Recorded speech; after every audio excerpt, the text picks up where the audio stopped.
They sent me a letter saying that they was going to cut me off of welfare. And mind you, I had been on welfare. I had been on welfare for a while at this point. Usually, I don't post. Hey, what's up, guys? I want to come on here real quick. I have been struggling really bad lately, and struggling in my mind because I'm very frustrated with where I am at in life, and I'm just trying to figure it out. I really want to move. I think that a move would be good for me and my kids, but I don't want to move and make the wrong decision. I've been trying to hype myself up and motivate myself to get more in a happy place, because I'm just like, I'm just going through the motions of everything. It's a lot of things that I want to talk about, and I just have to figure out what I want to share. I feel like as a single mom to multiple kids, life is really tough. And, I was just sitting here I just got out of work, but I was just sitting here because I got to get the kids something to eat. But I was just thinking about how I'm just going through the motions of life.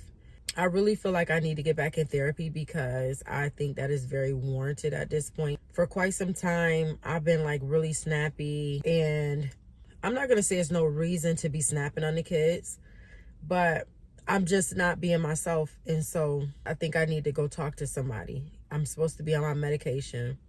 I'm not taking my medication because I don't want medication to make me be balanced. You know what I mean? I haven't been taking it like I'm supposed to. This week, I'm going to carve out some time to really get into therapy and speak to somebody because I'm really angry inside. I don't show it outwardly a lot, but I'm angry inside. And with me being angry, it's starting to stagnate me. I want to move, not sure where I want to move, but I know I want to move from out of my house. I don't know if I want to move out the state.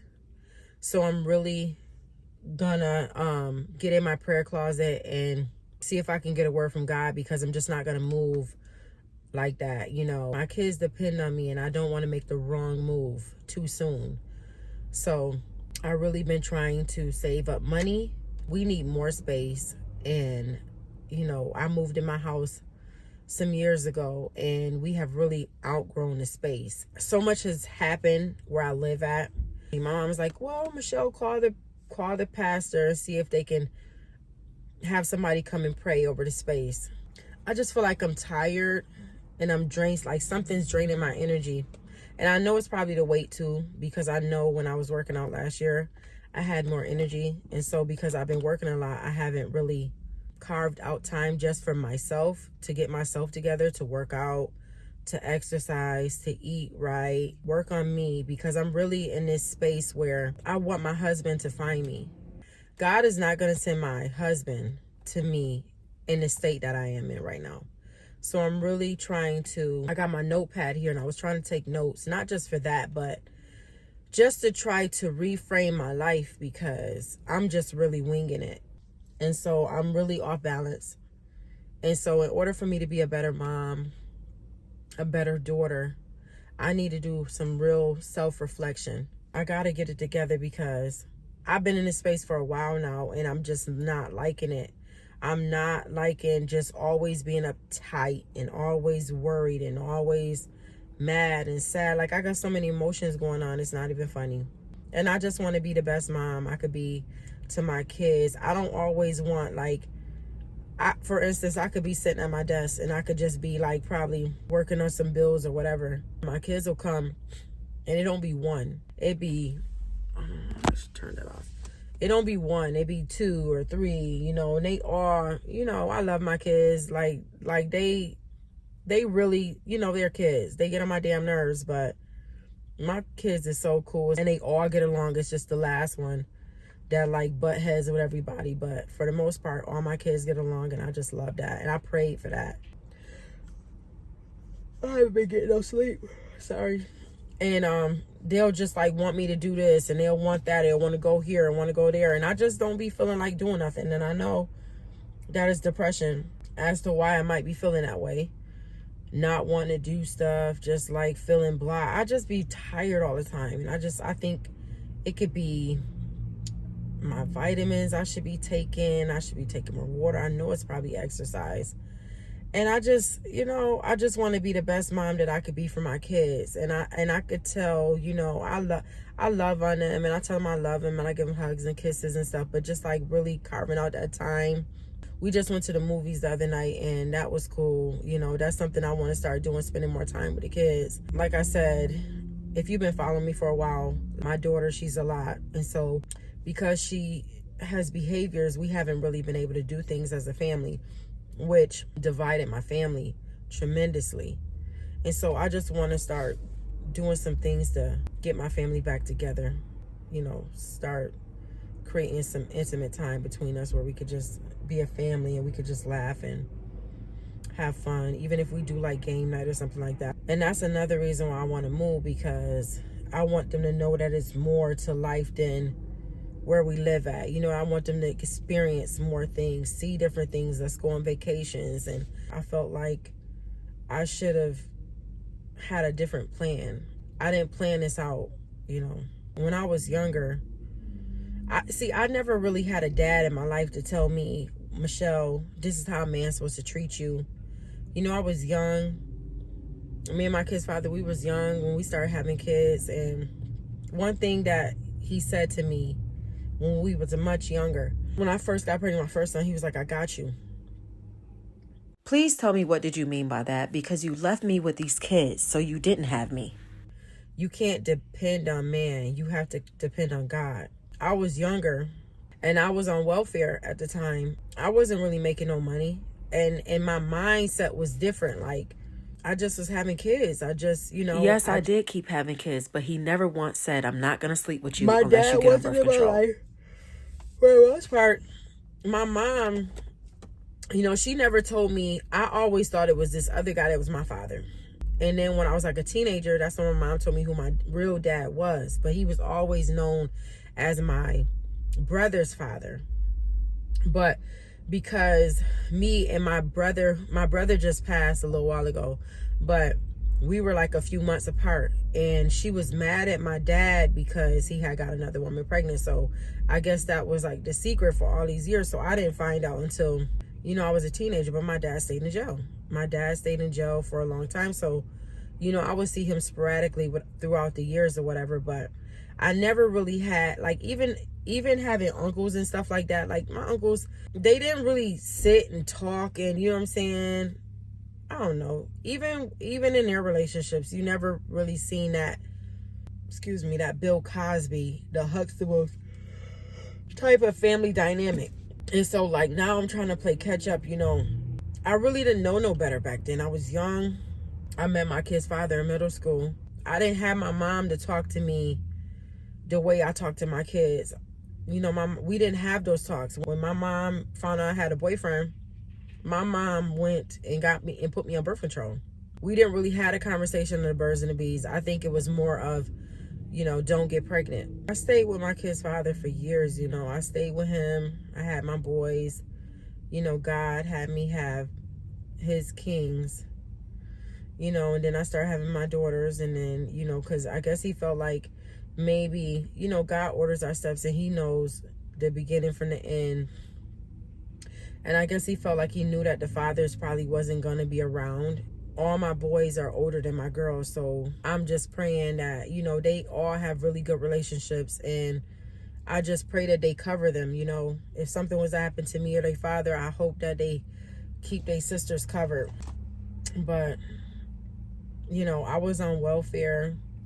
I was getting food stamps and stuff like that for years. You know, I didn't know no better.